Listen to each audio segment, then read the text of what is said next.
dar então início ao seminário sobre os resultados e futuro da política de pacificação do Rio de Janeiro. A ideia é aproveitar 5 anos do início da política de pacificação para fazer um balanço do programa, fazer um debate racional sobre as conquistas, os desafios que falta melhorar. Então nós vamos ter 3 painéis, nós vamos ter 2 pela manhã, 1 à tarde. Esse painel de manhã vai ser um pouquinho diferente dos demais, ele vai ter um formato um pouco mais tradicional, que são 3 apresentações, aí depois a gente vai abrir para perguntas. Os outros 2 vão ser mais no formato de mesa redonda, esse formato aqui da mesa, né?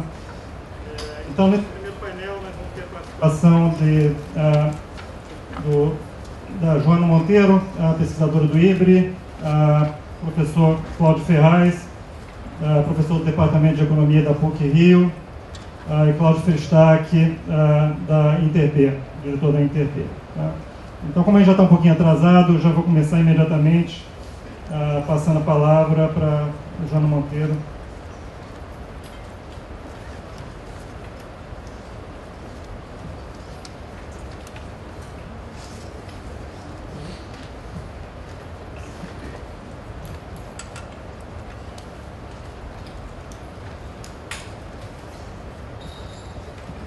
Alô. Bom dia, obrigada pela presença de todos, especialmente obrigada pelos palestrantes que aceitaram o convite, os desse e os dos próximos painéis, aceitaram o convite de estar aqui hoje discutindo os resultados e os desafios da política de pacificação. Como o Fernando falou, esse é um painel que a gente vai apresentar 3 estudos falando sobre o que as UPPs, com evidências sobre o que as UPPs conseguiram até agora. Eu vou falar especificamente sobre os confrontos entre facções de drogas no Rio de Janeiro e como a UPP, a política de pacificação, tem conseguido mexer nessa dinâmica dos confrontos. Bom, conforme a Secretaria de Segurança do Estado do Rio, a política de pacificação tem 3 objetivos. Um é retomar territórios antes dominados por grupos criminosos extensivamente armados, devolver à população local paz e tranquilidade públicas necessários para exercer o desenvolvimento integral da cidadania e contribuir para quebrar a lógica de guerra existente no estado do Rio de Janeiro. Essa parte que está marcada em negrito, eu fiz de propósito porque eu acho que faz parte do objetivo da UPP lidar com, que na minha visão são os 2 grandes problemas da violência do Rio, os 2 principais problemas, que é o fato que nessa cidade a gente tem territórios que são dominados por grupos armados, que são, na prática, a gente tem 3 facções de drogas na cidade, mas a milícia, que tem controle de territórios, que são sobretudo as favelas, que são locais estratégicos para a venda de drogas e proteção da polícia. Quando a gente olha o mapa do Rio de Janeiro, esse é um mapa que eu fiz com base no Instituto, no desenho de favelas do Instituto Pereira Passos, a gente vê que as favelas são as áreas em roxo na cidade, estão distribuídas ao longo de todo o município do Rio, e muitas dessas favelas são objetos de disputa pelos traficantes e pela milícia, que são muito armados, o que gera uma série de problemas. Se isso não bastasse, esses grupos estão intermitentemente envolvidos em confrontos para disputar esses territórios, o que é muito problemático, porque eles são muito armados, como eu já falei. E a gente tem uma coisa que no Rio, que cada favela tem o seu chefe local, esses chefes acabam tendo muita independência de como eles que decidem quando guerrear, como defender seu território, e na prática isso gera um equilíbrio que a gente tem muitos confrontos.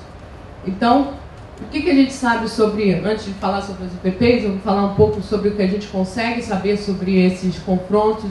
Isso é baseado numa pesquisa que eu fiz com os dados do Disque Denúncia. Eu solicitei ao Disque Denúncia todas as denúncias que existem na cidade, que foram feitas no município do Rio de Janeiro entre 2003 e 2013, que mencionavam confrontos entre traficantes de drogas na cidade. São mais de 5.000 denúncias. A gente leu essas denúncias e localizou elas em favelas da cidade do Rio de Janeiro. Quando a gente, considerando o mapa do Instituto Pereira, os mapas do Instituto Pereira Passos, quando a gente faz isso, a gente vê que 92% dessas denúncias são de fato em favelas, o que confirma que as favelas são grandes objetos de disputa dessa cidade. Mas a gente vê também que não é que toda a favela do Rio é violenta, é objeto de disputa. Não, segundo esses dados, eles têm mais ou menos 423 das 1.000 favelas cariocas. Então, tem alguma denúncia no período sobre tiroteio. E duas coisas chamam muita atenção nessa base também. Os conflitos são muito frequentes nessa cidade, muito mais do que eu imaginaria antes de começar isso. A gente tem que, se a gente pegar todo esse período, que cobre 11 anos de dados, a gente tem que, em 65% do tempo, em 6 anos e meio de dados, você teve pelo menos um território da cidade reportando que estava havendo tiroteio. A gente está falando de 6 anos e meio de guerra ininterrupta nessa cidade do Rio, se fosse, né? Se esses conflitos estivessem acontecendo o tempo todo. Claro que isso são diferentes áreas da cidade, diferentes momentos. E isso é outra coisa que é impressionante. Quando a gente mapeia esses conflitos onde eles acontecem, esse é um mapa do Rio, que você mostra quanto maior a bola vermelha, maior a quantidade de conflitos que aconteceu em cada ano. Esse é um mapa para 2003. A gente vê várias áreas da cidade. O problema, isso aqui é o Complexo da Mineira, Maré, Juramento, Muquiço, você tem uma série de áreas, mas conforme você vê o que estava acontecendo em cada ano, onde você estava tendo problema, você vê que são locais da cidade, por exemplo, isso aqui está o Morro do Macaco, você vê que conforme o ano ele é um local de extrema disputa, em 2006 ele fica mais tranquilo, e assim vai. Com esses dados a gente consegue ter um fio de o que foi a violência nos últimos anos, antes da política de pacificação e pós-política de pacificação. Então, a política de pacificação começou em dezembro de 2008, oficialmente, quando a instalação do PP do Dona Marta, ela vem aumentando, vem se expandindo gradativamente. A gente hoje está falando, são 36 UPPs, que abrangem mais de 160 comunidades. A definição de comunidade aqui é seguindo o Instituto Pereira Passos também. E são mais de 500 mil pessoas nessas comunidades, segundo os dados da polícia, que são atingidas. Então, se a gente quer falar sobre a capacidade da UPP em lidar com esses confrontos da política, a primeira coisa que a gente deveria avaliar é se a política de pacificação está entrando nas áreas mais complicadas do Rio de Janeiro, nas áreas mais conflituosas. Então, o que eu fiz aqui, eu pego esses dados do Disque Denúncia e vejo quais são os locais eram os locais mais conflituosos do Rio entre 2003 e 2008, de acordo com o Disque Denúncia. E aqui são as 30 favelas mais conflituosas da cidade do Rio. Em azul a gente tem favelas que já receberam PP, em vermelho favelas que ainda não foram ocupadas. A gente vê que as PP já estão em 11 das 30 favelas mais complicadas do Rio. O PP já entrou em morros muito complicados, como Macacos, o Complexo da Mineira todo. Mas a gente ainda tem áreas da cidade que ainda não receberam, que são muito problemáticas, como o Morro Nova Kennedy, o Morro do Juramento. Quando a gente vê no mapa onde elas estão, em vermelho são os locais mais conflituosos, de acordo com esses dados, e em azul os círculos é onde a UPP já entrou.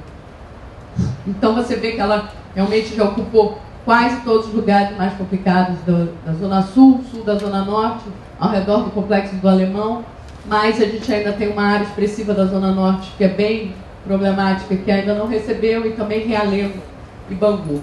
Quando a gente faz uma análise sistemática para tentar ver que locais foram esses, a gente faz uma análise estatística para ver quais características das favelas e dos bairros onde as favelas estão colocadas, que estão associadas à entrada do UPP.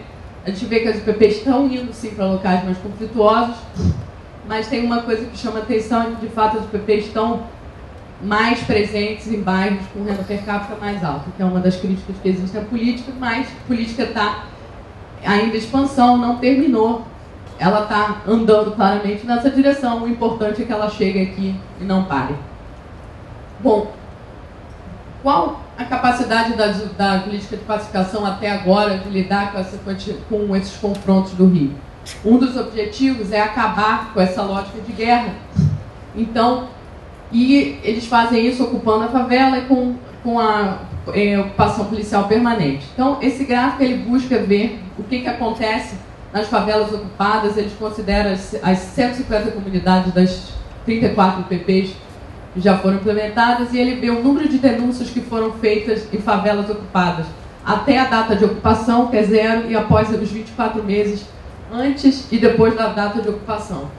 E na coluna quanto maior a barra, é o número de denúncias que houve nesses locais, pré-ocupação e pós-ocupação. O que esse gráfico está mostrando é que há uma queda considerável do número de denúncias no local, nas favelas pacificadas. Existia uma média de 7 denúncias por mês nessa comunidade, isso cai a 1, é uma queda bastante expressiva, mas a gente também vê que isso não zera, tá? Você ainda tem denúncias de confrontos em locais pacificados, mas é uma evidência de que está diminuindo claramente. Bom, isso aconteceu nas áreas pacificadas. A gente pergunta o que aconteceu para o total do Rio de Janeiro. Quando a gente olha a quantidade total de confrontos no Rio, esses são dados mensais que mostram o número de eventos de conflito em cada mês no Rio, entre 2006 e 2012. Pontilhado, a gente tem entrado na política de pacificação. E esse gráfico está mostrando, na verdade, que não existe uma alteração clara da quantidade de confrontos da cidade. Você não vê, você tinha uma média de 27 denúncias por mês pré-início da política de pacificação, esse número continua mais ou menos igual. Existem duas coisas que podem explicar como é que a gente vê que nas áreas pacificadas está caindo, mas para o todo da cidade não está. Uma é que eu não estou medindo com violência de fato, eu estou medindo denúncias sobre tiroteios. A gente pode estar tendo um processo de aumento de denúncias na cidade. E que parece que compensam, dão uma falsa ideia de que nada está acontecendo. O segundo é que a gente pode estar tendo realocação de conflitos, né? Os locais pacificados estão menos, mas os outros os outros locais não pacificados estão tendo mais. Eu vou mostrar para vocês agora duas evidências que os dois estão acontecendo. Uma é um gráfico, esse gráfico ele mostra o número de duas séries. Em vermelho eu tenho o número de denúncias, que é quantas vezes as pessoas ligaram em cada favela, em cada mês, isso é uma média mensal. E em azul eu tenho o número de dias com denúncias. A diferença desses dois dados é que se eu tenho 10 pessoas que ligam no mesmo dia para reportar o mesmo conflito, o número de denúncias vai ser 10, o número de dias com denúncia vai ser 1, porque todas elas foram no mesmo dia. Se eu tenho 10 ligações em dias diferentes, as duas séries são iguais. Quando a gente vê esse gráfico a partir de 2007, você vê que as duas séries são tão similares que você nem vê a série azul até o início de 2010. A partir do início de 2010, você vê que o número de denúncias começa a ser superior ao número de dias, que é uma indicação que as pessoas estão ligando mais de uma vez para reportar sobre a ocorrência do mesmo evento. Então, isso é uma indicação que as denúncias estão aumentando. Uma outra indicação é quando você compara o número de homicídios, a série de número de homicídios do Rio, que está em azul, que está em uma queda expressiva, e quando compara a mesma série de número de dias com denúncias, você vê que as duas séries têm um comportamento muito parecido, mas quando chega em 2011, você tem um aumento de denúncias acompanhado com aumento de homicídio, com a queda de homicídios. É o único período do gráfico que as duas séries se comportam de forma inversa. Então, para mim, isso aqui também é evidência que o número de denúncias tem aumentando, o que é uma das explicações que podem estar explicando porque, como um todo, quando a gente olha a violência medida por denúncias no Rio, a gente não vê uma queda. Mas a gente também tem alguma evidência de que os conflitos estão migrando para outros locais. O que a gente fez aqui foi olhar para... A gente pediu denúncias para os outros municípios do Rio de Janeiro, de 2009 a 2013, e lendo todas essas denúncias, a gente sabe se as pessoas citam a presença de algum traficante de outra localidade naquele município. A gente sabe o local que as pessoas denunciaram, ou seja, onde elas estão reportando a presença de traficantes, e a gente sabe as favelas que as pessoas estão citando, falando, olha, tem um traficante, uma pessoa de Niterói menciona, tem um traficante do Complexo do Alemão aqui. São 83 denúncias para o resto do estado, isso é 10% do que a gente tem para o resto do estado nesse período. A gente vê que, de fato, tem uma sobre-representação de favelas com PP, a maior parte dessas denúncias mencionam traficantes de favelas com PP. Mas uma coisa importante também é que você tem menção de traficantes que não são de favelas ocupadas, que estão presentes em outras localidades. Ou seja, faz parte da dinâmica do tráfico do Rio uma realocação de traficantes. Mas existe uma impressão de que esses traficantes são sobre-representados de áreas com PP. A gente consegue saber também quais são as favelas que eles estão enviando, da onde eles estão saindo, são favelas, as favelas mais complicadas, Alemão, Jacarezinho, Rocinha. Mas mais importante que simplesmente ver denúncia é entender quando essas denúncias ocorreram. A gente sabe, isso aqui é uma análise que mostra 0, é um mês que a favela que foi ocupada, mês da favela que foi ocupada, e no eixo do Y eu tenho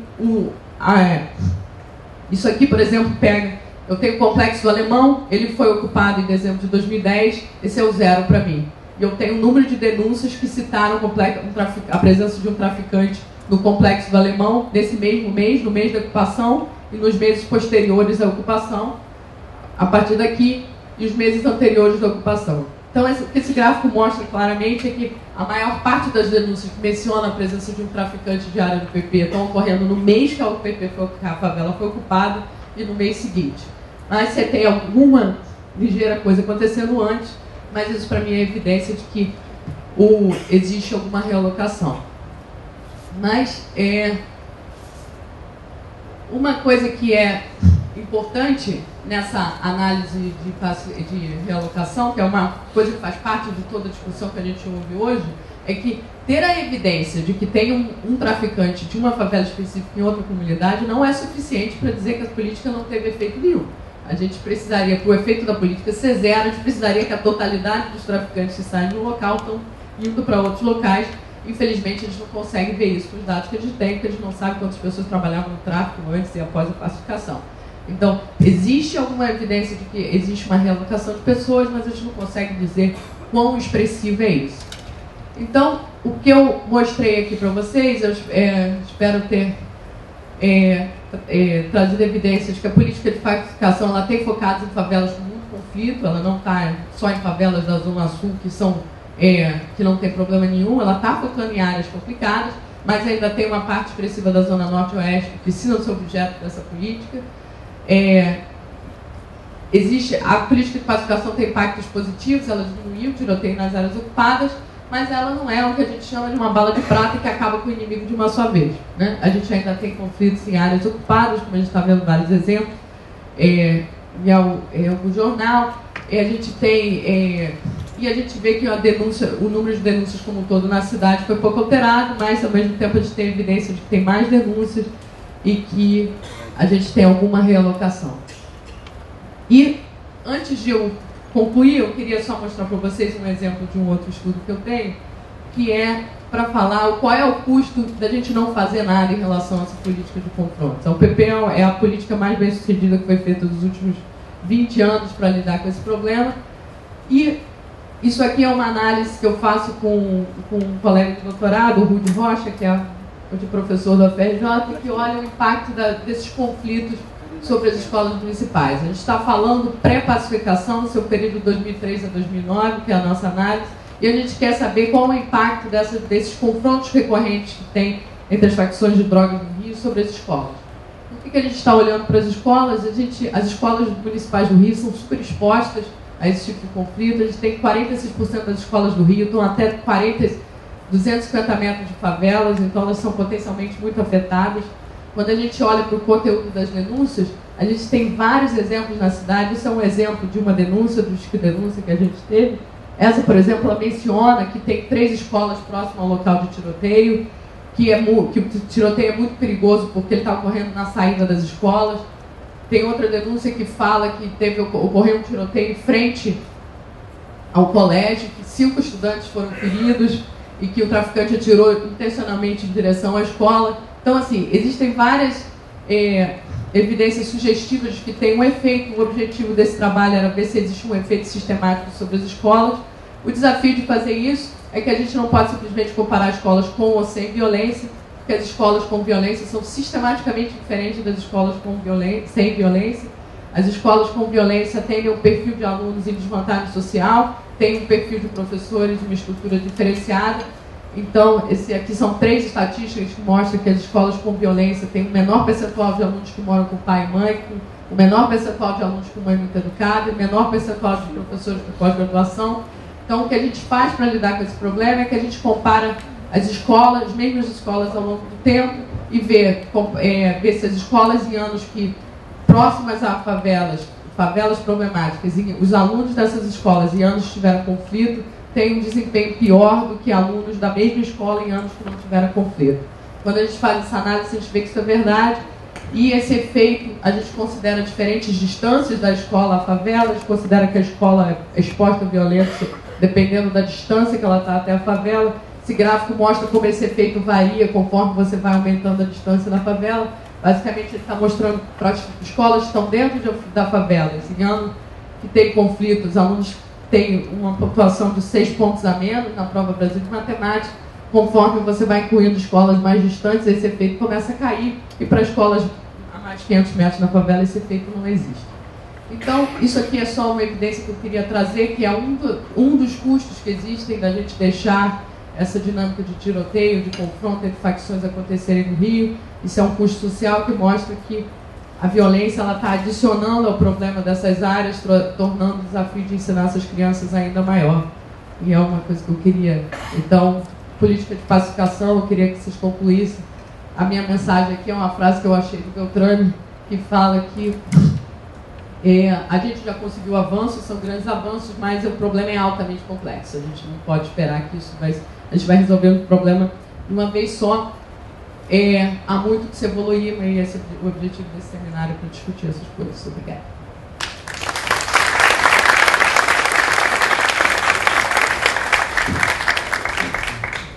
Obrigado, Joana.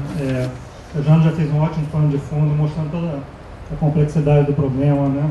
Os avanços e áreas que a gente não avançou tanto. Agora nós vamos ter 2 estudos. Um vai ser apresentado pelo Cláudio Ferraz sobre efeitos da UPP sobre redução da violência. Depois Cláudio Ferraz.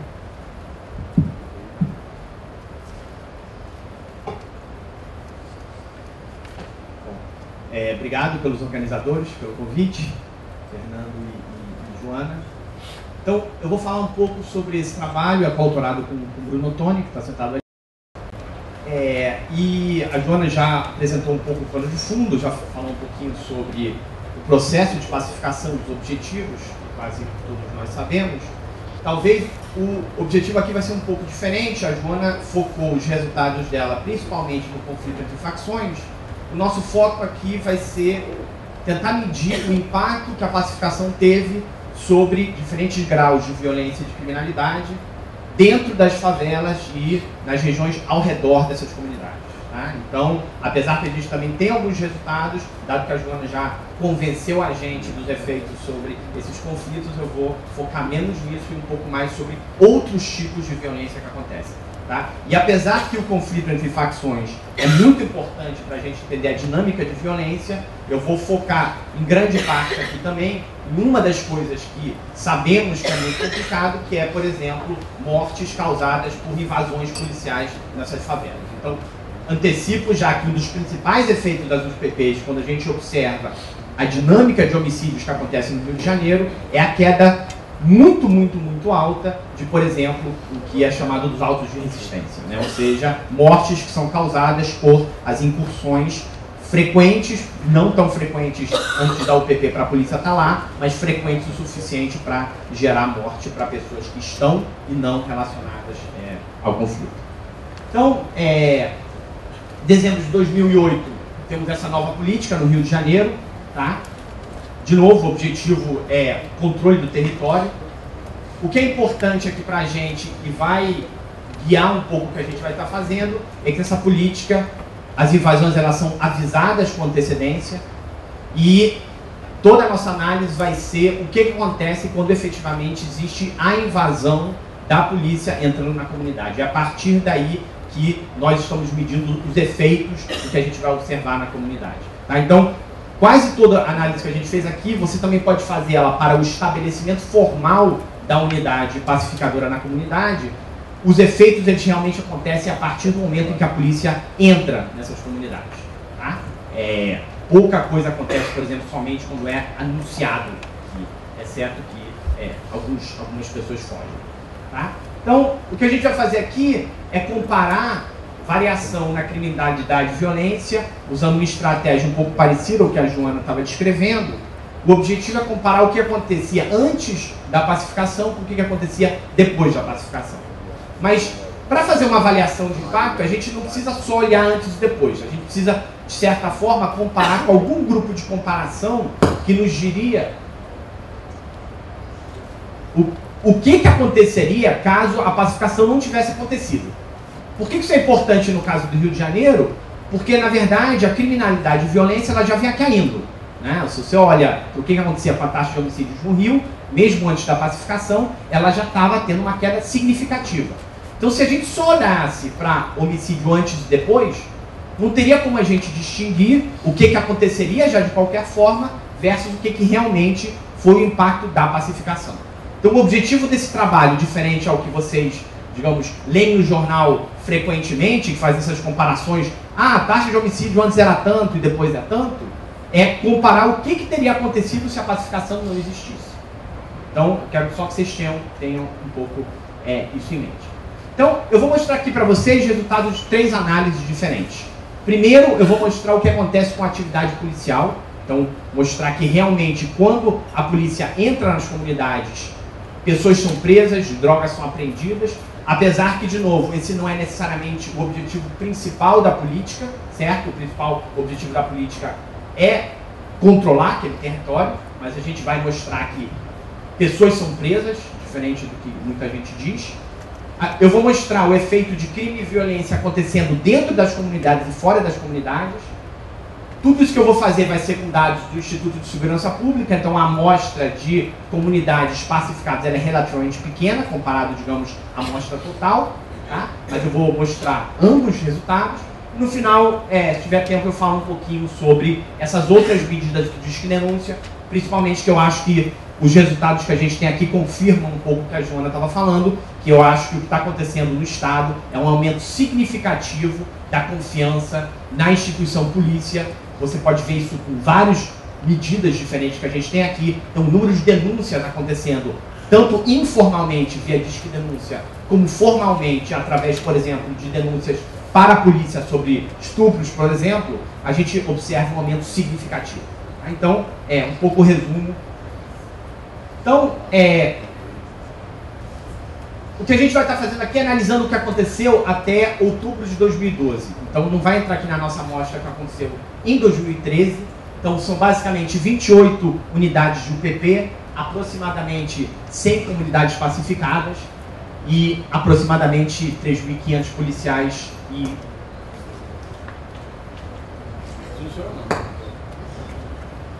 Então isso aqui é um mapa, tá? Um mapa do que a gente vai estar olhando. Em verde são as comunidades pacificadas até o momento da pacificação que a gente vai estar olhando, ou seja, outubro de 2012.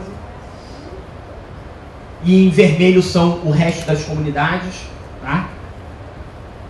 Um mapa parecido, um gráfico parecido que a Joana apresentou, só para a gente ver população afetada ou área afetada. O que a gente observa é que realmente, apesar que a política começou no final de 2008, durante 2009 a maioria das comunidades eram comunidades relativamente pequenas. As comunidades maiores, em termos de população e de área, elas realmente começam em 2010 e 2011. Então, em parte dos resultados que você vê, pelo menos mais agregados, eles vêm realmente um pouco depois, eles não começam imediatamente depois da pacificação. Tá? Então, fisicamente, em alguns lugares você tem uma estrutura um pouco mais permanente, em outros lugares uma estrutura um pouco mais temporária, mas em geral as UPPs é uma presença física do Estado e da polícia via polícia presente nas comunidades, seja dessa forma. Em algumas UPPs você tem uma estrutura um pouco mais permanente. Tá? Então, antes de eu começar a mostrar os resultados, deixa eu só mostrar um gráfico para vocês. Isso é um gráfico conta uma história um pouco parecida com algumas coisas que a Joana mostrou, mas simplesmente essa é a relação entre taxa de homicídios e renda per capita no Rio de Janeiro.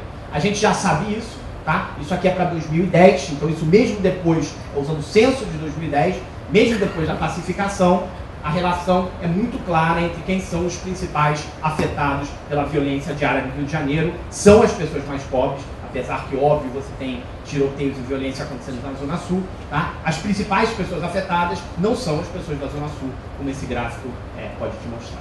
Então, eu vou fazer em 2 etapas os resultados. Eu primeiro vou mostrar alguns gráficos que vão dar um pouco o sabor do que a gente encontra, e depois eu vou mostrar algumas tabelas. Tem resultado demais. A Joana me enganou, falou que eu tinha meia hora, depois ela me disse aqui que tinha só 20 minutos, então eu vou ter que dar uma corrida. Além disso, ela fica desligando, né?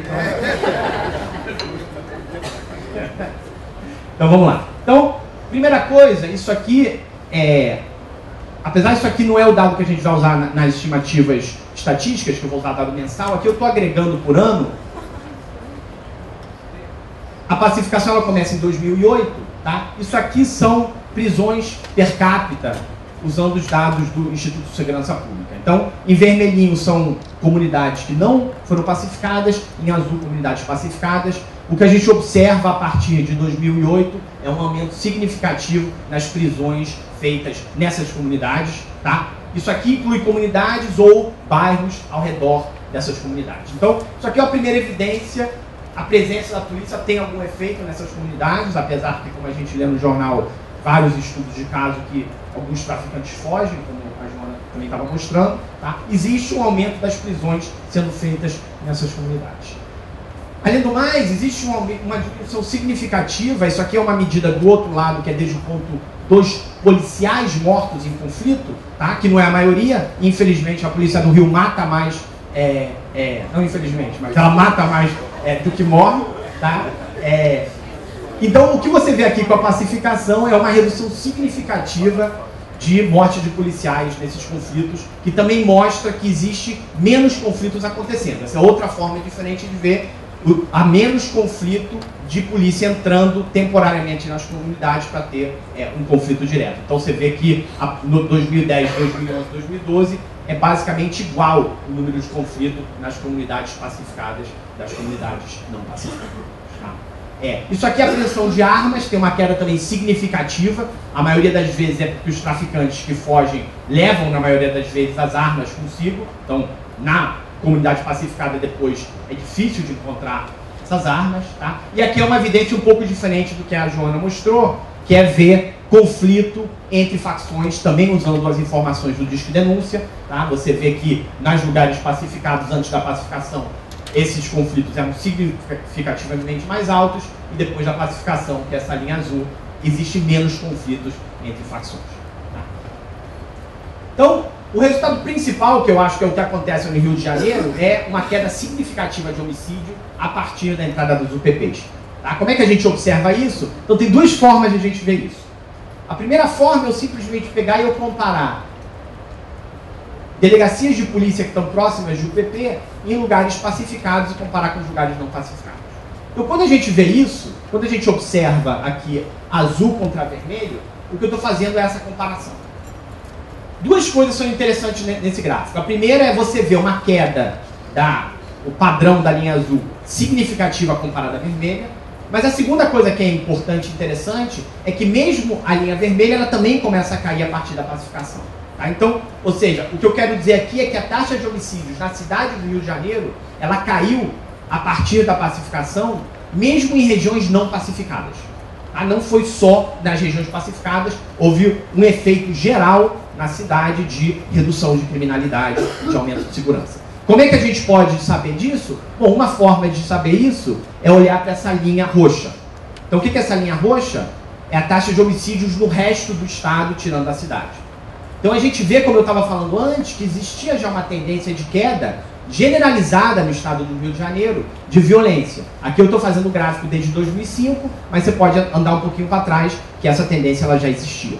Então, como é que a gente observa que houve realmente uma queda na taxa de homicídios no Rio de Janeiro? É você comparar a diferença entre o azul e o roxo antes da pacificação, que é o resto do estado, e o que acontece, digamos, depois da pacificação. A comparação do roxo com o vermelho também nos diz que o vermelho está caindo numa taxa muito mais alta do que o resto do estado. Consequentemente, dentro da cidade do Rio de Janeiro, mesmo em localidades não pacificadas, você também observa uma redução significativa na taxa de homicídio. Tá? Por último, a outra coisa que você vê especificamente também é uma redução significativa em roubos. Principalmente roubos de carros, mas isso também, de novo, falando de regiões pacificadas, se você comparar, por exemplo, o que acontece fora da cidade do Rio de Janeiro, que é basicamente uma linha reta, você vê também uma redução significativa desses roubos. Tá? Então, o que a gente vai fazer aqui, nesse pano de fundo um pouco mais agregado, é fazer uma análise estatística. Tá? Aqui tem uma equação, mas não se assustem, eu vou mostrar um gráfico do que a gente vai fazer. Tá? Mas mas é basicamente utilizar a informação de delegacias de polícia em cada mês e comparar o que acontece nessas delegacias de polícia antes e depois da pacificação, comparado com lugares que não foram pacificados. Tá? Então, graficamente, o que a gente vai fazer? A gente vai acompanhar o que acontece, por exemplo, com a taxa de homicídio. Isso aqui é o que aconteceria sem a pacificação, que é essa linha amarela, e a gente vai tentar estimar o azul, que é o que acontece com a pacificação, e essa diferença aqui a gente vai chamar do impacto da pacificação. Por que eu preciso disso aqui? Que nem eu falei antes, não basta você simplesmente olhar o que acontece antes e depois.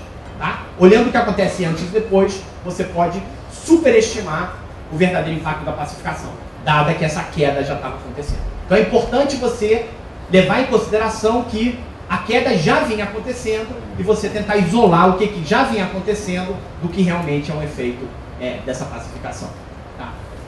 Duas coisas que a Joana já mencionou um pouco aqui, mas que a gente tem que tomar cuidado. Primeiro é entender se realmente a pacificação foi direcionada a lugares que já estavam caindo mais. E a segunda coisa é entender um pouco esses efeitos, digamos, transbordamento de traficantes e violência migrando de uma região da cidade para outra região da cidade. Tá? Então, o que a gente faz aqui? A gente basicamente junta os dados do Instituto de Segurança Pública num mapa, localiza onde estão as delegacias de polícia, olha para favelas localizadas nessa delegacia de polícia e compara delegacias de polícia em bairros pacificados contra os não pacificados. Tem duas formas de você fazer isso. Uma forma é você simplesmente dizer, a partir do momento da pacificação, eu vou fazer essa comparação. Então, por exemplo, se você pensar no caso, um caso emblemático é a Tijuca, certo? A Tijuca tem mais de uma DP na região e tem uma série de comunidades pacificadas em diferentes momentos do tempo. Aqui eu fiz um gráfico antes, por exemplo, de Macacos ser pacificado, certo? Então, não é só o momento da pacificação que pode importar, por exemplo, que num lugar tem mais de uma unidade pacificada. Então, a gente faz análise de duas formas. Uma é, a partir da primeira comunidade pacificada, comparar o que acontece, e a outra é a gente calcular a população de cada uma das comunidades e a gente permitir que essa população vá aumentando ao longo do tempo. Então aqui, por exemplo, conforme você vai pacificando as UPPs diferentes, Borel, Salgueiro, depois Macacos, etc., isso é como se a intensidade da pacificação fosse aumentando. Tá? Fazendo uma analogia, se você estivesse dando um remédio para alguém, como se você estivesse dando um remédio, depois 2 pílulas, depois 3 pílulas. E você vê se esse efeito vai aumentando. Tá? Então, essas são as duas formas diferentes de fazer isso aqui.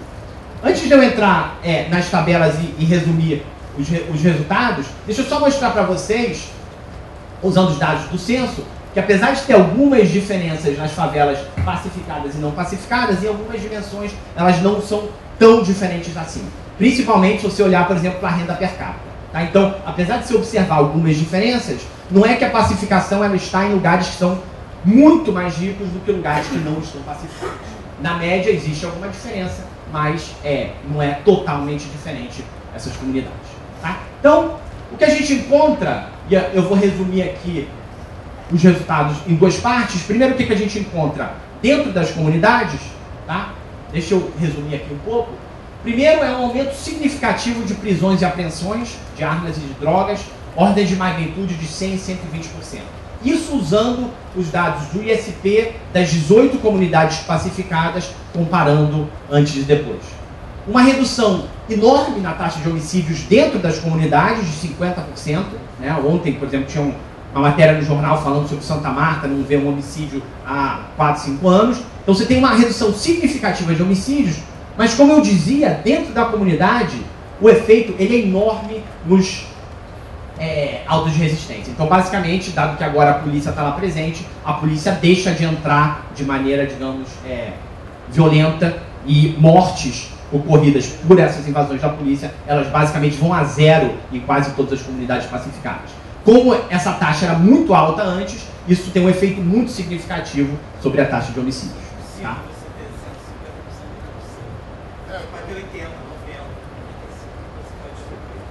Posso, depois a gente fala sobre isso. E um aumento de 70% de outros crimes reportados. Tá? Então, o que são outros crimes reportados? Então, o que acontece aqui, que nem eu estava falando antes, tem um pouco a ver com pessoas reportando outras coisas, misturado com ao mesmo tempo que não existe aumento de roubo na comunidade, existe significativamente um efeito sobre furtos. Tá? Então, de novo, a gente tem que pensar e entender um pouco melhor o que é isso, mas se isso vem simplesmente de aumento de furtos ou simplesmente das pessoas estarem reportando mais essas coisas. Tá? Segunda coisa que acontece, eu vou mostrar aqui, é uma redução significativa, e aqui já pegando o entorno das comunidades, não o que acontece dentro das comunidades, sobre crime violento. Tá? Então, homicídios e, de novo, autos de resistência, etc., tem uma queda significativa, não tão grande como o que acontece dentro das comunidades, próximo de 30% a 40%, tá? Que é um efeito bastante significativo. E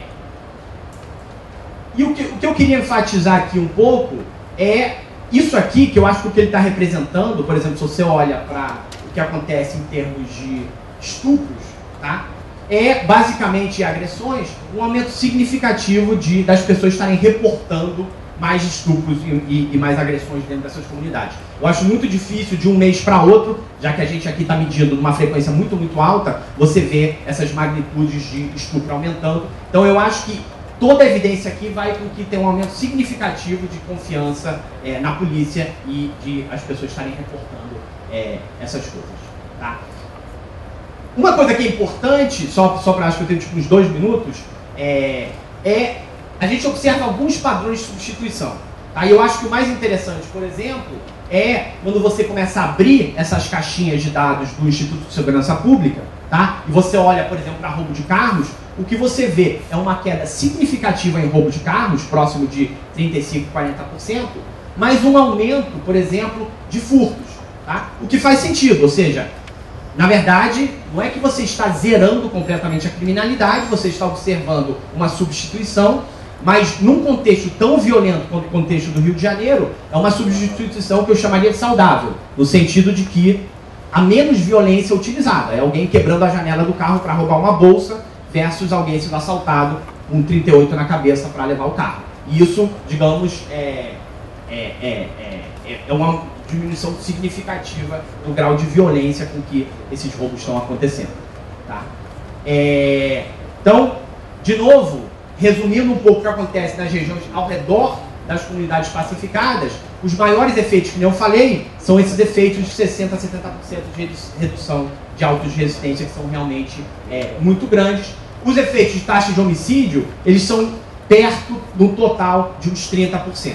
Então, aqui é onde está a importância da gente comparar o que acontece antes e depois, tendo um grupo de comparação. Se você só compara antes e depois, você tem taxas de redução de 70%. Mas, na verdade, como essa taxa de homicídio já vinha caindo, a gente tem que ter um pouco de cuidado com isso. Os resultados que a gente encontra são mais próximos de 30% em termos de taxa de homicídio. Tá? E só para terminar, parecido o que a Joana fez, eu só vou resumir aqui um pouco, os efeitos que a gente encontra olhando para outros indicadores do Disque Denúncia, que não são só aqueles indicadores de conflito entre facções, a gente encontra uma redução de 20 pontos percentuais do conflito entre facções, que é essa estatística que a Joana apresentou. A gente encontra uma redução de 15% no uso ilegal de armas, então tem uma categoria do Disque Denúncia que é as pessoas reclamando, pessoas não policiais carregando, utilizando armas na comunidade. Então, de novo, isso é uma medida, digamos, de controle de violência e criminalidade e presença da polícia nessas comunidades. Tá? Mas, por último, quando você olha para algumas outras coisas, denúncias de abuso da polícia, denúncias de violência doméstica, etc., você encontra efeitos significativos em quase todas essas denúncias. E a maneira como a gente interpreta isso, de novo, é as pessoas simplesmente denunciando mais várias coisas, inclusive potencialmente até abuso de autoridade da polícia, que acontece, dada que a polícia está ali presente, mas não é a única coisa que está aumentando as denúncias. As denúncias estão aumentando nas comunidades em quase todas as dimensões que a gente olha no Disque Denúncia. Tá? E, de novo, só para enfatizar e terminar, pelo menos 1 minuto, tá? A política de pacificação, a maneira como a gente vê, ela foi bem sucedida em reconquistar o território. Várias das comunidades, ela não é perfeita, ou seja, ainda existem conflitos lá dentro, ainda existem traficantes tentando lutar de volta, etc. Tá lá, mas os conflitos que existem, os confrontos, tanto entre facções como a polícia, principalmente com a entrada não permanente da polícia que acontecia antes, teve uma redução muito significativa na maioria das suas comunidades. Tá?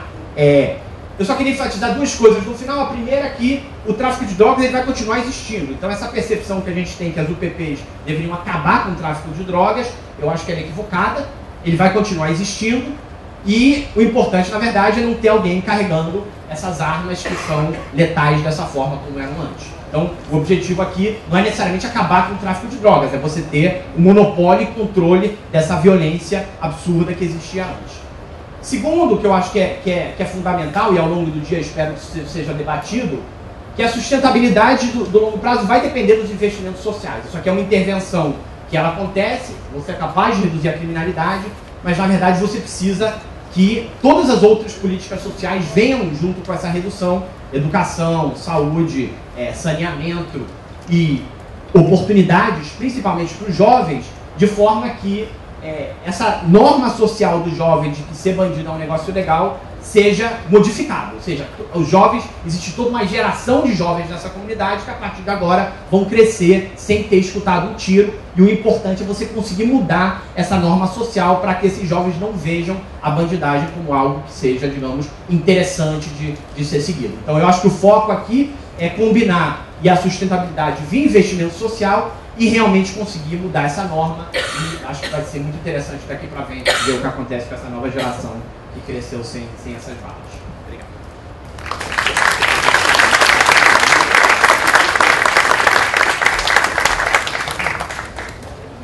Obrigado, Cláudio. Queria chamar sua atenção para dois pontos nas apresentações.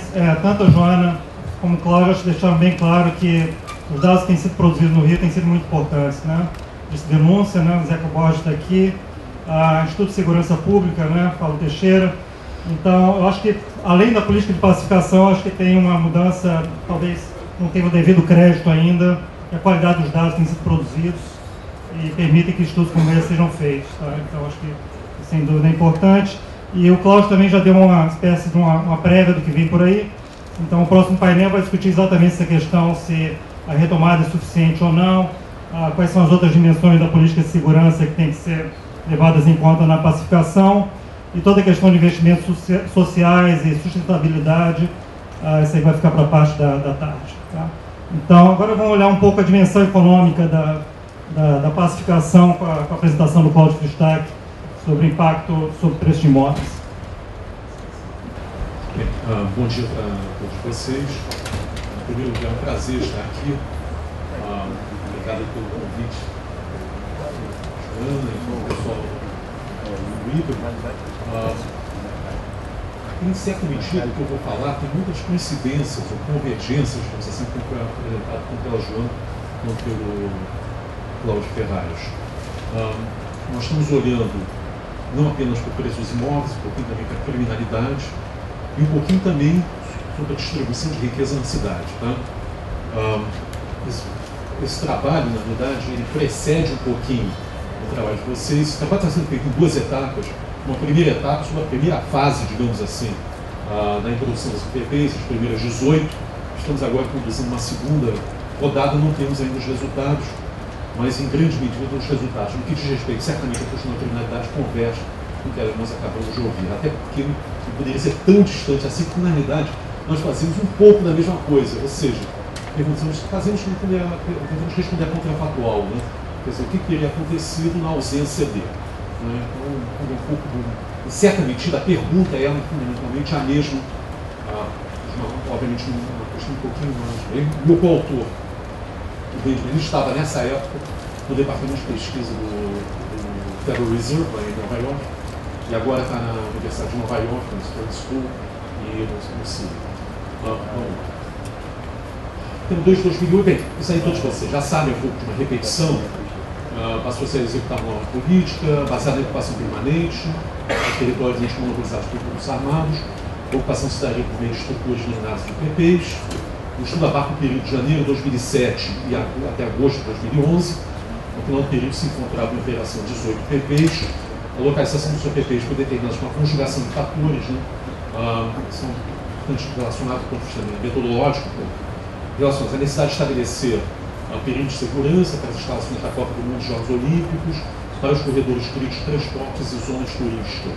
Isso pelo menos nessa primeira. Então, nós temos dois mapas, eu vou seguir isso, tem de taxa de homicídios e preços de imóveis, e onde está mais o PP, mas já foi um pouquinho visto, então um pouquinho do contexto. Se nós temos evidência realmente eu acho que é bastante significativa, de que a política de segurança tem sido eficaz no sentido de reduzir a criminalidade e melhorar os níveis de bem-estar da população. A recuperação dos preços imóveis no Rio foi impulsionada, obviamente todos nós já sabemos, com a combinação de queda da taxa de juros, ampliação do crédito, elevação de níveis de renda, mas além das mudanças institucionais, não havia um estudo, até então, pelo menos que nós começamos a fazer, demonstrasse de forma sistemática, já agora, a conexão entre a política de segurança e a redução de nível de criminalidade. Cláudio Ferraz e Joana têm apresentado isso, e o vínculo entre esta nova política e a dinâmica de preços imóveis. Então, qual é o objetivo? É estabelecer as relações de causalidade entre a nova política de segurança e os índices de criminalidade na cidade dos preços imóveis.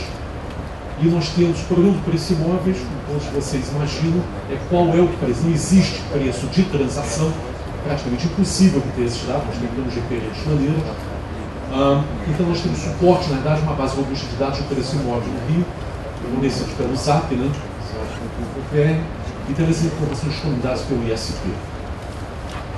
Segundo, verificar a relação entre os preços imóveis e a distribuição de riqueza ao longo do tempo, uma conexão formalmente não tratada na literatura. Utilizamos as estimativas do impacto dos PPs sobre o preço imóvel para mostrar que houve uma redução da dispersão desses preços, e tomando o valor dos imóveis como proxy de riqueza das famílias, que na realidade, mundialmente, o imóvel é o grande, o imóvel pessoal é o grande elemento de riqueza das famílias, enfim, em alguns países 50%, 60%, 70%, tá? A política de segurança funcionou também como um poderoso instrumento de redução da concentração da riqueza na cidade. Isso é um pouquinho de um ângulo um pouquinho diferente, né? Normalmente as pessoas falam que houve uma recuperação, uma coisa observável do preço imóveis, mas na medida que o preço imóveis é muito importante para a riqueza das famílias, se você reduz a dispersão, em tese você está reduzindo então, um grau de concentração de riqueza. Tá? A fonte de dados, no caso do preço imóveis, é o site. A unidade é o preço médio de venda por tipo de imóvel já é referenciado por bairro. Segunda etapa, nós estamos agora já referenciando por CEP e também, em alguns casos, por coordenadas. Tá? Então, nós vamos ter estimativas um pouco mais precisas. A frequência mensal, janeiro de 2007 até agosto de 2011, e o tamanho são 54 mil observações, representando 3,3 milhões de imóveis individuais. No caso do homicídio, a fonte é o ISP, a unidade de taxa de homicídio é por bairro, chamado com base na incidência de uma delegacia de polícia, dividido pela população da área integrada de segurança pública, da ISP, e a frequência também é mensal, janeiro de 2007 até junho de 2011. Então, eu vou primeiro falar um pouquinho da síntese dos resultados, para depois fazer isso meio rápido para abrir espaço para a discussão, mas basicamente eu acho que esse slide, o exercício econômico desses estimativos derivados nos permite que a política dos superfícies contribuiu com 14% da redução da taxa de homicídios e 20% da redução no índice de roubos desde 2009. Isso é um período, de novo, não é o mesmo período que o Cláudio e a Joana estavam tratando, é um período mais curto. Tá? 15% no crescimento médio dos preços imóveis desde 2008 e 45% da redução dos índices de dispersão dos preços imóveis. Isso é retomado como próximo grau de concentração de riqueza, ainda que haja diferenças significativas dependendo da metodologia usada. Tá? Estimativas contrafatuais. Uma pergunta que nós tentamos responder, que eu entendo, Cláudio, que é exatamente essa é a tua pergunta para muitos de vocês, né? Quer dizer, qual seria o impacto na ausência de PP sobre os preços imóveis e os índices de criminalidade, no caso desse caso? Então, essa pergunta foi respondida tendo por base estimativa de regressões relacionando os preços imóveis e a presença dos PPs e os índices de criminalidade e a presença dos PPs. A estimativa contrafatual foi construída usando a diferença de valores observados e os valores projetados pelos coeficientes de cada UPP. Os resultados refletem a contribuição dos PPs para o aumento dos preços imóveis na cidade como um todo, de forma similar para a queda dos índices de criminalidade.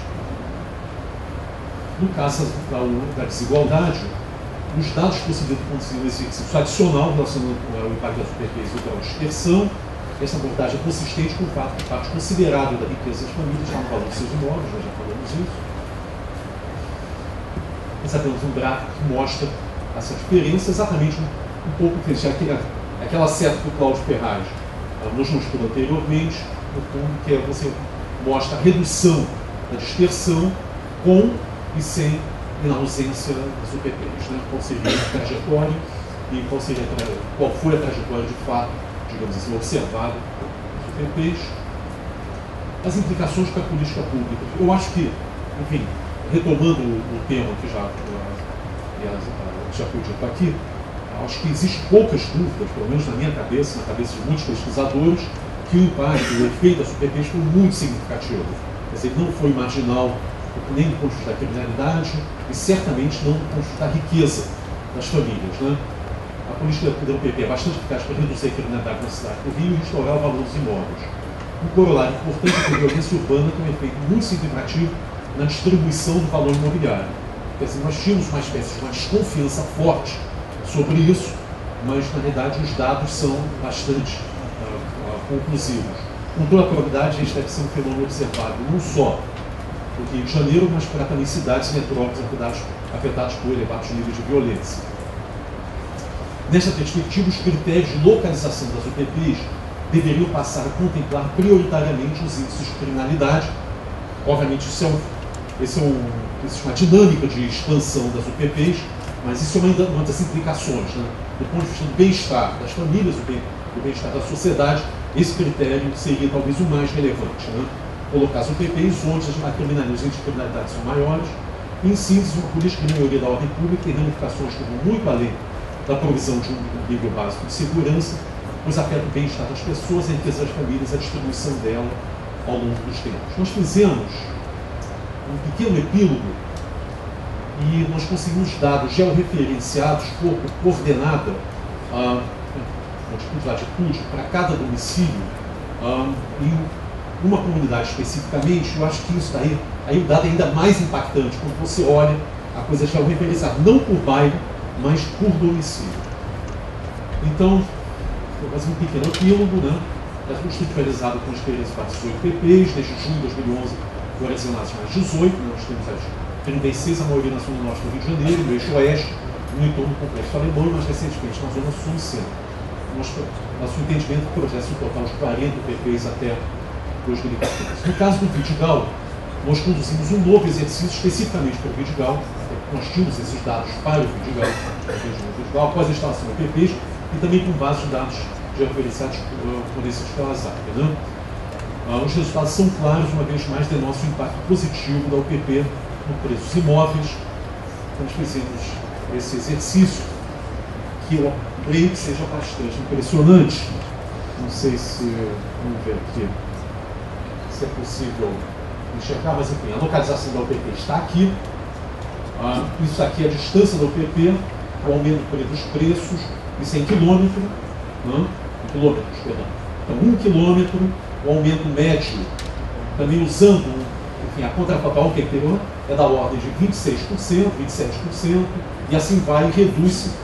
Então, obviamente, quando você tem uma favela, no caso do Vidigal, uma favela muito concentrada em termos geográficos, né? Porque ela está no morro, todo mundo conhece, enfim, 1 quilômetro em torno dela, basicamente pega ela, digamos assim, tá?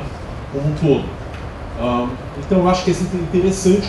Isso, em certa medida, você consegue visualizar os resultados, são mais fáceis de visualizar e você tem uma espécie de um mapeamento dessa natureza. Né? Com os novos microdados que nós estamos começando a trabalhar, o objetivo é obter estimativas mais detalhadas, também certamente mais precisas de efeitos PPs. Nós estamos tentando finalizar esse trabalho esse ano que vem, né? 2014. Os dados vão ser, na realidade, de março de 2012 a abril de 2013. São 395 mil estágios. No caso, aí, nós vamos olhar por CEP, 6 mil CEPs a 8 dígitos. Né?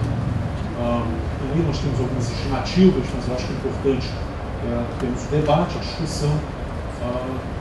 E, mais uma vez, agradecer o Fernando, Joana, pelo convite. E eu acho que o mais importante é para provocar esse debate. Eu, como cidadão carioca, apenas como cidadão, vou fazer uma observação, não como pesquisador, como observador, mas apenas como cidadão, eu acho muito ruim que uma iniciativa dessa natureza, que é uma iniciativa muito importante para a cidade, quer dizer, nós todos, eu sou talvez mais velho que a média das pessoas daqui, mas eu trabalhei na década de 70, em Niterói, em 15 comunidades mais ou menos, coordenando uma pesquisa sobre padrões de habitação da população de baixa renda. Era uma época, e depois trabalhei aqui no Rio de Janeiro, em algumas comunidades, era uma época que você entrava nas comunidades e você não via pessoas armadas praticamente. Praticamente você não via pessoas armadas. Era uma situação que era um outro mundo, digamos assim. Então nós sofremos uma deterioração muito rápida, se pensar em 2 décadas, né, em que basicamente as comunidades foram tomadas de assalto pelo tráfico. Você tinha um poder paralelo, você tinha um segundo Estado, digamos assim, dentro das comunidades, e o impacto, o efeito disso daí, enfim, havia uma certa até romantização na época sobre isso, enfim, que a polícia não podia subir, etc, etc, nós sabemos quem falou isso, né, quem deu essa ordem, mas enfim, passou. Mas eu acho que o mais importante agora é não regredir nesse processo. Eu acho que foi dito aqui, eu imagino que vai ser dito hoje à tarde, e eu acho que a iniciativa nesse sentido é muito importante. É o seguinte, a UPP é, de certa medida, uma condição necessária, mas não suficiente. Nós temos que avançar nesse processo. Avançar seja com medidas de caráter social, mas fundamentalmente de caráter de integração dos jovens, que aí realmente é onde está o maior problema em termos de emprego, de geração de renda, de mudança de normas, enfim, de tal maneira que a gente tem um outro Estado no futuro. Eu acho que isso aí foi uma política bem sucedida nesse sentido, eu acho que uma política vencedora, mas eu acho que também muito importante que se dê continuidade e, ao mesmo tempo, que se faça uma contracrítica no plano político, o que a gente tem ouvido de muitas pessoas, é que realmente a política falhou, enfim, que na realidade as UPPs são apenas uma reprodução do que existia antigamente, que eu imagino que não é a mesma coisa que a realidade. Muito obrigado, então, mais uma vez eu agradeço aí.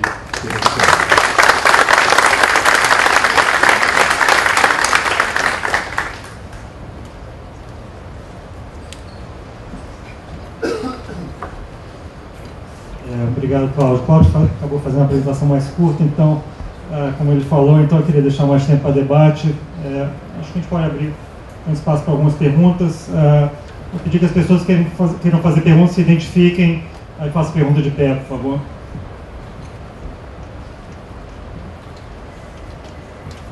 De pé, por favor, porque eles estão filmando. Acho que vai ajudar. Obrigado. Daniel Deplat. Bem, eu fiquei meio impressionado que você fez um excelente trabalho, Cláudio, e junto também fez bem outro trabalho a Joana, mas eu notei que tanto um quanto o outro não falou de algo que está na mídia o tempo todo e que acho que precisa ser apurado. Se o governo do Estado, me corrijam se eu estiver errado, tem pessoas aqui do governo também, está premiando para que tenha uma redução nos homicídios, ou seja, os policiais ganham prêmio desde que naquela área tenham menos homicídios, esse estímulo econômico pode, né, beneficiar ou aumentar o número de desaparecidos. E tem se falado muito sobre essa questão dos desaparecidos. E que o número de desaparecidos é que os que aparecem não são depois descontados dos desaparecidos.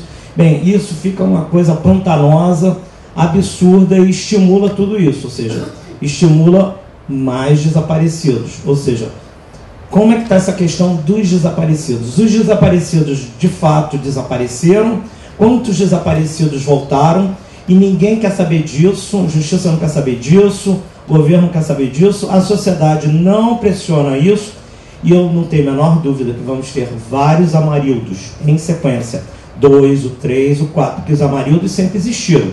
Dessa vez se colocou o Amarildo no ar, mas eles existiam antes e isso é preocupante. Então você poderia comentar essa questão dos desaparecidos e Joana também, essa pergunta. Obrigado. A gente vai fazer uma rodada 3 perguntas primeiro e depois a gente mais. Lídice Meirelles, da FGV Projetos. Parabéns pela base de dados que está sendo montada, mas é importante, já que se fala inclusive da indústria de imóveis, não se incluiu da indústria de armamentos. Né? As armas são produzidas, são comercializadas, né? E esse dado precisa ser pesquisado também. E aí, a questão dos desaparecidos, né?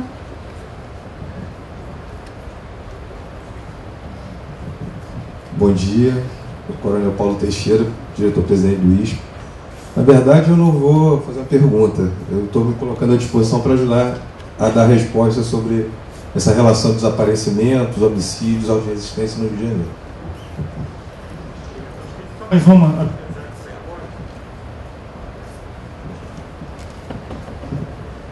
Zeca Borges, Disque Denúncia. Primeiro, Joana, só para lembrar você, na sua explicação ali sobre a presença, as denúncias de traficantes de outras áreas fora do estado, fora da cidade, há também um aumento muito grande de prisões desses traficantes nestes locais aonde eles se refugiaram. À medida que eles vão para esses lugares, eles ficam mais frágeis na defesa. Então, claro que aumenta o número de denúncias da presença de traficantes, vamos dizer, ou da Mangueira, ou do Alemão, em Niterói, em São Gonçalo, mas as prisões desses traficantes nestas regiões também aumentam bastante. Isso pode se ver perfeitamente na coisa. Quanto à questão dos desaparecidos, nós temos uma área de desaparecidos junto com o Ministério Público, e só um conselho a você. Desaparecido adulto é uma coisa muito complicada, tá? E não tem tanto a ver com violência e criminalidade quanto se imagina. Nós temos um cuidado enorme em tratar com desaparecidos adultos, e nós já nos envolvemos nisso várias vezes, na emoção da família, na emoção da população. Nós fizemos campanhas e eles foram encontrados em situações que eu também gostaria de estar. Entendeu? Às vezes a gente está cansado de uma vida. Então, cuidado com desaparecimentos adultos, por favor.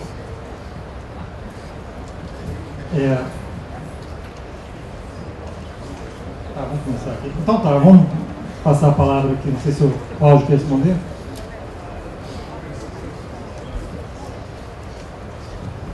Eu ia falar um pouco, eu não mostrei aqui alguns resultados olhando para, por exemplo, pelo menos os dados do Instituto de Segurança Pública de desaparecidos. Apesar que você vê, se você agregar tudo na cidade, você vê alguma coisa, quando você fizer essa comparação, que é a comparação antes e depois, pacificado e não pacificado, na verdade não existe um aumento significativo de desaparecidos. Esse aumento, ele não existe. Esse aumento, ele aparece quando você faz comparações equivocadas com os dados.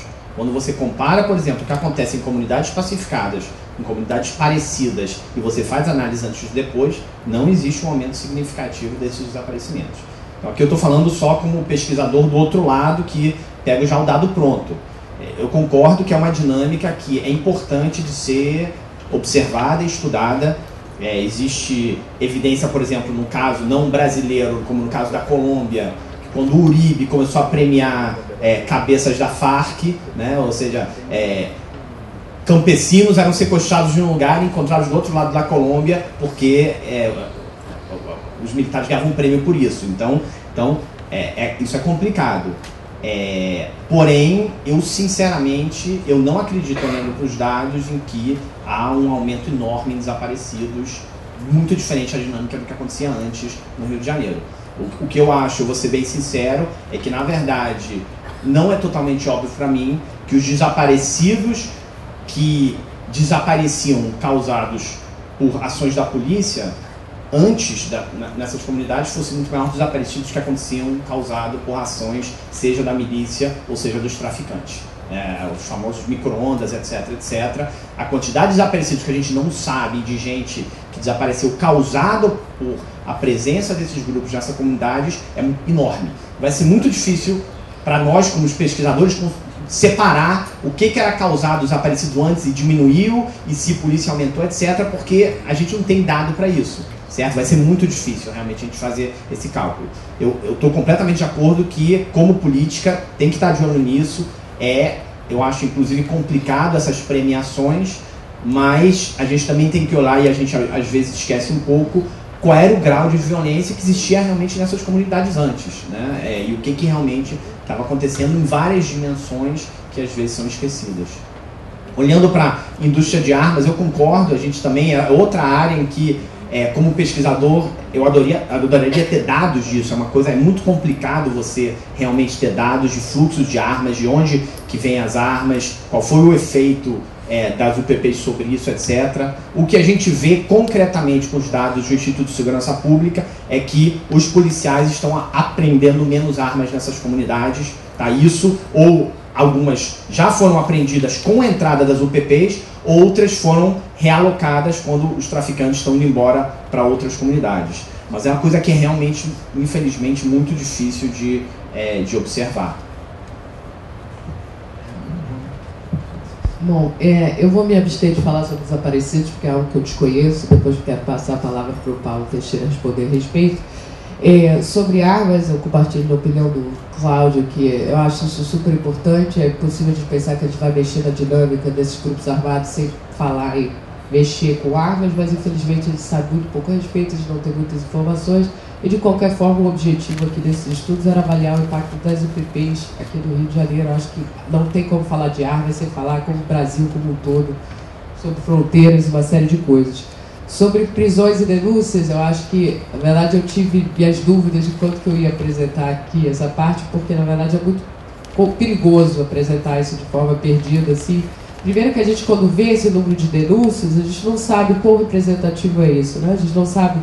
Mas eu queria fazer um eco de, assim, de fato a gente vê que existem traficantes de outras localidades, mas isso não quer dizer que isso não aconteça. Isso também acontece independente de UPP, e depende, a gente precisa, acima de tudo, saber quão relevante isso é no total das intervenções. E, sobretudo, uma coisa que eu até ouvi semana passada do Observatório do Jailson de Souza, do Observatório de Favelas, que vai na linha que você está falando, que uma coisa que a gente tem que ter em mente é que quando as pessoas tendem a denunciar muito mais traficantes que não são crias locais, que vêm de outras comunidades. O que aumenta a gente ter esse tipo de evidência de que as pessoas estão, olha, tem um cara aqui, eu não quero esse cara aqui, né? A gente está olhando para a denúncia, não está olhando para, de fato, a presença das pessoas. Então a gente tem que olhar para todas as... Eu trouxe isso aqui mais para mostrar, a gente tem que olhar com muito cuidado qualquer evidência que meça, olha a presença de uma pessoa. Isso não é suficiente para dizer que a UPP causou aquilo. Vou falar apenas também, então, 30 segundos, eu acho que 2 pontos. Você tem elementos de fora da comunidade, exógenos da comunidade, que obviamente interferem. No caso do tráfico de armas, concordo com o Cláudio, muito difícil de medir, mas muito relevante. Quer dizer, que tem uma explicação também sobre a violência. Então, nesse sentido, a observação. Uma outra observação que eu gostaria de fazer, que meio foi tocada pelo Cláudio anteriormente, existe uma concepção errônea de que o tráfico irá terminar com os UPPs. Não vai terminar, inclusive, pelo seguinte, porque uma parte da demanda de drogas vem dentro da própria comunidade. Quer dizer, isso tem a ver com aumento, inclusive o aumento da renda, o fato que as comunidades se tornaram muito mais diferenciadas, e a menos que você tenha uma política de legalização, de tratamento integrada, que é uma outra dimensão também, você não vai acabar com esse tráfico. Na realidade, você deveria, aí é uma outra discussão, eu nem sei se é uma discussão para esse seminário ou não, que é exatamente a legalização de determinados tipos de drogas, porque a demanda existindo, você vai ter oferta. Quer dizer, se nós olhamos, não o Rio de Janeiro, não necessariamente o Brasil, mas o que está acontecendo com o tráfico internacional de drogas, enquanto você tem uma demanda muito significativa, enfim, a oferta vem. Né? Então, nesse aspecto, eu acho que nós deveríamos pensar na questão da pacificação, indo mais além, não só em termos de integração dos jovens no mercado de trabalho, mais educados, etc., mas também repensar a questão da repressão pura e simples do uso, entre aspas, recreativo das drogas. Né? Acho que a gente tem tempo para algumas perguntas, mas eu queria dar a oportunidade para o Paulo Teixeira falar um pouco sobre a questão do desaparecido.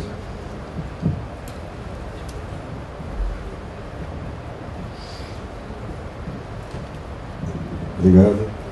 Juro que isso não foi combinado, então, mesmo que fosse, eu também não teria aqui todos os dados, vou ter que falar algumas coisas de cabeça, com algumas informações aproximadas. Apenas para contextualizar, o número de desaparecimentos no ano de 2000, no Rio de Janeiro, foi em torno de 3.600 casos relatados, né? Com o que o Daniel Cerqueira usou no trabalho dele, a gente tentando identificar quais eram os perfis das pessoas que eram vítimas de homicídio, e aí fazer comparações com perfis desaparecidos e outras situações. Nós vimos o seguinte: no caso dos homicídios no Rio de Janeiro, há uma grande concentração de homens, mais de 80%.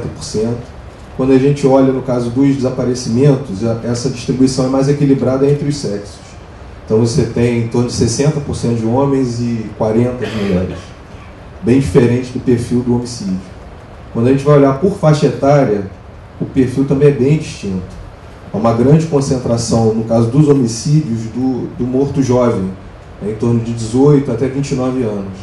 No caso dos desaparecimentos, esses casos eles se espalham em várias faixas etárias. Então a gente vai encontrar crianças, adolescentes desaparecidos, idosos desaparecidos em uma proporção muito maior do que eles são mortos de uma forma geral. Então, assim, a gente fez um estudo em 2009, com dados de 2007, e vimos que embaixo do nome desaparecimento existem várias categorias ou grupos de desaparecimentos. Existem desaparecidos realmente por causas violentas. É um percentual interessante, que a gente precisa entender melhor esses desaparecimentos. Mas não é a maior causa de desaparecimentos no Rio de Janeiro. Como o Zeca falou, tem questões de lazer, tem questões ligadas, por exemplo, ao abandono de lar, pessoas com deficiência mental, que saem das suas casas e não conseguem retornar, enfim. A gente poderia aí abrir e tentar entender, compreender melhor essas categorias. Mas eu acho que eu gostaria de apenas encerrar falando uma frase que eu disse há um tempo atrás para uma entrevista no Globo. A gente, no Brasil, de uma forma geral, dá mais atenção às questões do patrimônio do que à vida. Então existe um cadastro nacional de veículos roubados, já funciona há muitos anos, e a gente não tem nesse país um cadastro nacional de pessoas desaparecidas. Então eu acho que já começa. Oi, meu nome é Daniela, faço Ciências Sociais aqui na FGV, e desculpa qualquer coisa que eu estou muito nervosa, que tem muita gente. E eu queria fazer, na verdade, uma crítica aos pesquisadores e uma pergunta. A minha crítica é que o objeto com o qual vocês estão lidando é extremamente complexo, porque vocês estão lidando com seres humanos se relacionando com outros seres humanos, no caso, traficantes, polícias e os moradores. Então, a minha crítica é que, para mim, esses gráficos, números, equações e retas não dão conta da complexidade e das peculiaridades desse objeto.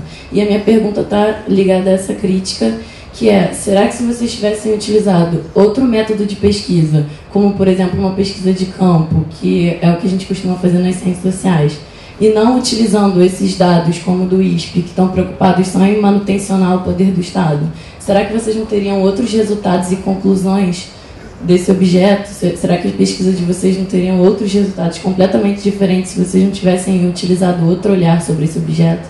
Obrigada. Bom dia, meu nome é André Soares, eu trabalho no ISP, sou socióloga, mestre em Sociologia pelo antigo IUPERJ, e minha pergunta é exatamente usando os dados e técnicas e estatísticas, fazendo uma pergunta para o Cláudio e para a Joana, é a seguinte: se vocês tivessem agregado ao modelo de vocês o efeito sistema de metas, será que não teria demonstrado aí também uma influência desse sistema que o Daniel chegou a quase falar, mas o dele foi uma crítica, o meu foi de construir, adicionar mais um elemento no seu modelo? Bom dia, eu sou Gleide Guimarães Alentejo, sou moradora de comunidade, e a minha questão não é uma pergunta, é uma preocupação enquanto moradora e mãe. Eu observo no meu dia a dia, no meu caminhar, que o número de crianças cada vez mais jovens está aparecendo aliadas ao tráfico. As crianças de tipo 10 anos, eu estou vendo com os meus olhos, elas estão vendendo drogas em lugares pacificados. Então a minha preocupação é como é que o Estado vai lidar com isso.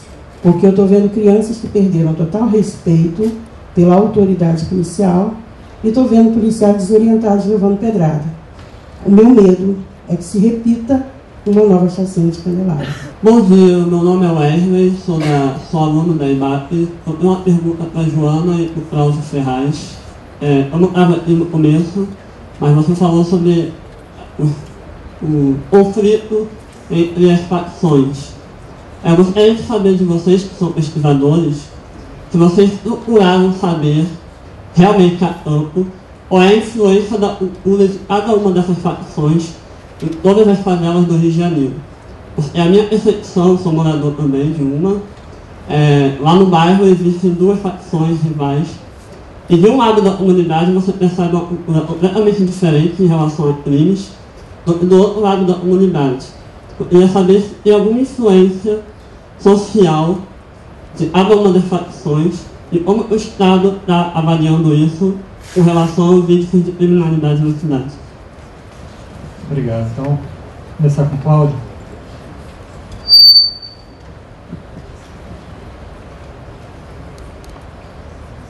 Bom, deixa eu tentar responder algumas coisas aqui. Primeiro, em relação a tentar pensar como é que as metas para os policiais interagem com o processo de pacificação, eu acho que é uma ótima ideia, acho que é importante no futuro a gente fazer isso. Eu acho que parte do que a gente observa pode ter a ver com essas metas, esse novo processo de metas. Mas eu só queria lembrar um pouco o que é a metodologia, o que a gente está fazendo aqui. Então, o que a gente está fazendo aqui é comparando lugares onde há comunidades pacificadas com lugares onde não há comunidades pacificadas. Esse sistema de metas, ele vale para todo mundo, ou seja, ele é um sistema comum. Parte do que essa metodologia está tentando fazer é exatamente isso, é tentando separar o que são políticas agregadas que foram feitas no Estado como um todo, como o sistema de metas, que explica essa queda de homicídios que vem acontecendo há alguns anos, separar isso do efeito da pacificação. Então eu concordo que é importante entender, será que em alguns lugares esses policiais estão conseguindo premiações frequentes e o comportamento desses policiais é diferente? Acho que isso seria importante de analisar, de investigar, mas essa análise já leva potencialmente isso em consideração. Isso não está, digamos, confundindo os resultados, como a gente chama aqui. Então só para fazer esse ponto. Em relação à pesquisa qualitativa, eu acho que a pesquisa qualitativa é complementar à pesquisa quantitativa. Essas coisas, não existe, digamos, não deveria existir uma guerra entre o qualitativo e o quantitativo. E, infelizmente, com pesquisa qualitativa você não consegue responder as perguntas que a gente está tentando responder aqui, que é a pergunta de estimar o impacto. Você não consegue estimar o impacto de uma política, você consegue descrever histórias, mas não analisar o impacto de maneira representativa. Então, claro que isso é complementar, mas isso não responde ao que a gente quer. Se você quiser saber, a política é custo-efetiva, dado que a gente está gastando como economista, se você quiser ver o que está acontecendo do outro lado, não dá para você simplesmente fazer um trabalho de campo e entrevistar 100 pessoas. Você precisa botar um número e você precisa saber quantas vidas você está salvando com essa política. E esse é o objetivo aqui. Em relação à preocupação de jovens, muitos jovens entrando no tráfico, eu volto ao meu ponto que eu falei no final. Eu acho que a política de pacificação, sem a entrada de políticas sociais complementares, não vai conseguir resolver o problema. Por isso que eu acho que é tão importante você pegar e tentar trazer esses jovens para onde eles deveriam estar, que é na escola, né? Esses jovens, eles não deveriam estar vendendo drogas. Você observar uma criança de 11 anos vendendo droga é das coisas mais deprimentes, eu acho, que você pode observar.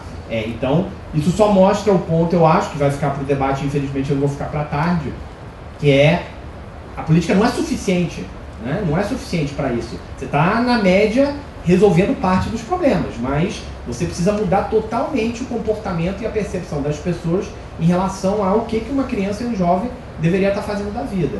E sem mudar a cultura, e sem ter oportunidades de boas escolas, e sem ter uma renda complementar para a família realmente tentar convencer esse menino de 10 anos de não estar na rua, sem ajudar essas famílias que muitas vezes são famílias totalmente fragmentadas e quebradas, e que não conseguem, na verdade, dar conta e ajudar os seus filhos, sem todas essas outras políticas, a pacificação não vai gerar esses efeitos sociais de médio prazo que a gente quer. Eu acho que isso só chama a atenção de que é importante essas outras políticas complementares. Sem isso, a gente não vai conseguir resolver o problema para essa nova geração. Bom, sobre método, eu acho que eu concordo com o Cláudio, que eu vejo pesquisa quantitativa e qualitativa como coisas complementares, e que buscam responder perguntas completamente diferentes, tá? O que a gente estava tentando fazer aqui é uma análise sistemática do que está acontecendo, e a gente está em perguntas muito específicas. A gente está longe de querer dizer que a gente está identificando completamente o problema e dizendo tudo o que está acontecendo. Mas sobre a política de metas de análise, o que eu, pelo menos na minha análise que eu estava olhando especificamente para conflito entre facções de drogas. Eu não estou olhando para a interação da polícia. A polícia pode ou não, ela em alguns casos, ela intercede para interromper esses conflitos, em alguns casos os conflitos acontecem. Então, e também na parte de política pacificada, a gente também está olhando antes e depois. A política de metas é uma coisa generalizada para a cidade. Então, é uma coisa, como o Cláudio enfatizou muito bem ao longo de toda a fala dele. Eu acho que a gente tem que ter sempre na cabeça que a gente tem que aprender a separar o que são coisas que afetam a todo mundo de forma uniforme e coisas que afetam grupos específicos, e tentar ter sempre a ideia na cabeça do que é o contrafactual, o que estaria acontecendo na ausência disso. E aí os trabalhos, principalmente o trabalho do Cláudio, dos dois Cláudios, tentam muito ir buscam responder essa resposta, porque senão a gente vai ter sempre essas perguntas. Porque a gente, como foi falado aqui várias vezes, a gente tem tendências de queda e homicídio, tendência de aumento de desaparecidos. Se a gente não souber isolar esses fatores, a gente vai estar sempre, eu falo uma coisa, você fala outra e ninguém conversa com nada. Sobre os conflitos entre facções, assim, o pouco que eu conheço sobre a identidade da facção, o pouco que eu já conversei com as pessoas, parece que as facções de drogas do Rio têm formas de se relacionar, mas eu também não acho que seja uma coisa, o terceiro comando é de um jeito, o comando vermelho de outro. As facções, cada chefe local também tem atitudes diferentes. Infelizmente, existe muito pouca informação a respeito de quem domina qual favela, qual local, de forma que se possa fazer uma análise sistemática, pelo menos o tipo de análise que a gente faz para tentar responder esse problema. Você pode fazer estudos de caso em determinadas favelas e ver como o comando vermelho, que foi deslocado naquela favela específica, está respondendo, mas para fazer o tipo de coisa que a gente está buscando fazer aqui fica mais difícil. Por último, crianças, eu acho que é uma coisa esperada da polícia, quando você começa a ter a atuação da polícia prevalente, que as pessoas que trabalham no crime respondam de alguma forma. Essa questão que você está falando, essas crianças, eu não tenho a menor ideia, mas o que você está dizendo, que as crianças estão trabalhando mais, eu imagino que é uma forma de você esconder mais a atividade, né? Que as crianças seriam mais fáceis de disfarçar que elas estão vendendo droga. Mas aí eu acho que isso é caso, e como a polícia responde a isso, eu acho que por isso que a gente marcou os dois próximos painéis, um sobre segurança e outro sobre política social, que é justamente para discutir esse tipo de coisa, convido você a ficar. Mas eu acho que uma coisa que a gente precisa ter muito na cabeça, que não está na cabeça pelo menos do tipo de discussão que eu vejo que a sociedade carioca está vendo, é que a gente está apenas começando a lidar com um problema altamente complexo nessa cidade. A política de pacificação não é uma bala de prata, não vai resolver tudo, e a implementação dela e o sucesso dela traz outros problemas. E eu acho que mais a gente precisa reconhecer o que já foi ganho e reconhecer os problemas também para estar avançando nessa agenda. Obrigada. Olha, eu queria, na verdade, eu vou tentar falar um pouquinhozinho, nem que seja um minutinho, sobre a questão da metodologia, né, que foi levantada aqui, que eu acho bastante relevante. Eu acho que gostaria de fazer apenas duas observações. Uma, a política é bem sucedida. Ela é condição necessária, mas não suficiente. Eu acho que é um passo enorme e, obviamente, para o que nós estamos vendo, a evidência que parece, é bastante conclusiva, que a UPP teve um impacto material estatisticamente muito significativo, enorme na realidade, quando você pensa em termos de números, tá? Sobre violência, no caso que nós estamos olhando também preços de imóveis, etc. Agora, dito isso, nós temos que passar por dar um passo seguinte. E esse passo seguinte, eu concordo com você, que talvez a unidade de análise não é a nossa unidade de análise. A análise de análise talvez seja a família, a comunidade, dentro da comunidade, e aí um estudo de natureza antropológico, sociológico, com uma enorme contribuição para dar. O que está acontecendo dentro das comunidades? Qual é essa dinâmica que leva, por exemplo, crianças de 10, 12 anos de idade a distribuírem drogas, enfim. E aí eu concordo com você, acho que aí, digamos assim, o método que nós estamos usando, pelo menos na minha avaliação, ele não é muito eficaz para tentar responder essas perguntas. Essas perguntas têm que ser respondidas exatamente por um trabalho de campo, em que você interaja com a comunidade, com as famílias, na relação, nessa teia de relações que você tece dentro da comunidade, para saber o seguinte, o que é possível fazer para ir além da pacificação que, como disse assim, é condição necessária, mas não é suficiente. Acho que nesse sentido, acho que todos nós nos convergimos. Né? De qualquer maneira, acho que é uma boa observação. Obrigado aí por mais uma vez. Então acho que temos um ótimo painel. Assim, acho que várias das perguntas, na verdade, elas vão ser abordadas nos 2 próximos painéis. Eu queria agradecer a presença de todos e convidar todos a continuarem. Já começar o segundo painel agora em seguida. Tá? Muito obrigado.